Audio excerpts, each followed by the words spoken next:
I'm Richard Roeper. Coming up next, Harrison Ford, Ben Kingsley, Asa Butterfield, and Viola Davis star in the highly anticipated movie version of the wildly popular book Ender's Game. It's my review right now.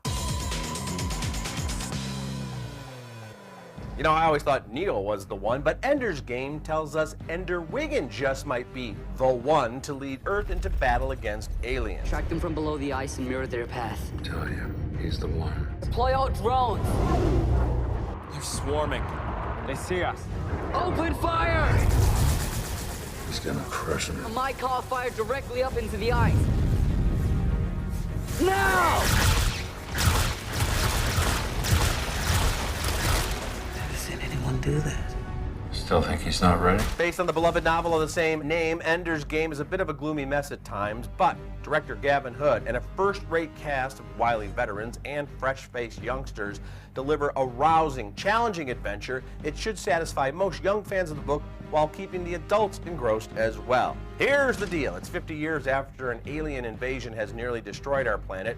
Now the International Fleet, which is helmed by the gruff Harrison Ford's gruff Colonel Graff, is scouting recruits for command school. The colonel's convinced the Formics, as they're known, are prepping for another war. When the war is over, we can have the luxury of debating the morality of what we do. When it's over, what will be left of the boy? What does it matter if there's nothing left at all? Do we wait for them to attack, or do we launch a preemptive strike? This is one of the many allegories presented in Ender's Game.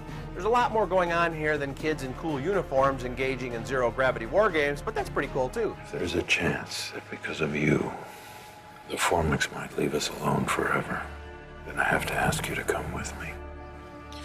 It's what I was born for, right? Asa Butterfield, who was in Hugo, is terrific as Ender Wiggin. He's a slight but intense boy who has the compassion and the intelligence of his sister Valentine, played by Abigail Breslin, and the unforgiving fierceness of his older brother Peter, played by Jimmy Pinchak. Under the tutelage of Colonel Graff, Ender is put to the test in any number of ways. Doing well.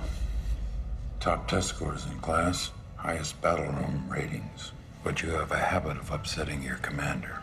I find it hard to respect someone just because they outrank me, sir. The simulated battles are beautifully shot and expertly choreographed, with teams facing off in video game type battles in which they're the actual players.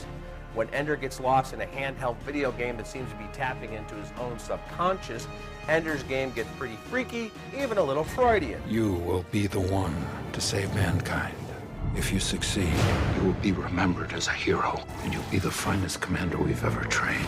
With echoes of war games and Star Wars, and even a little bit of The Matrix and The Last Starfighter, this is the story of a young man thrust into the center of a great struggle that could decide the fate of his people. There are multiple sequels to the book, and we're going to see more of Ender on the big screen as well. His journeys, physical and psychological and ethical and more, are just beginning. This movie, Ender's Game, works as a contained story, and as a table-setting first chapter, I give it a solid B. I'm Richard Roeper. You can get all my reviews at richardroeper.com and on Reels.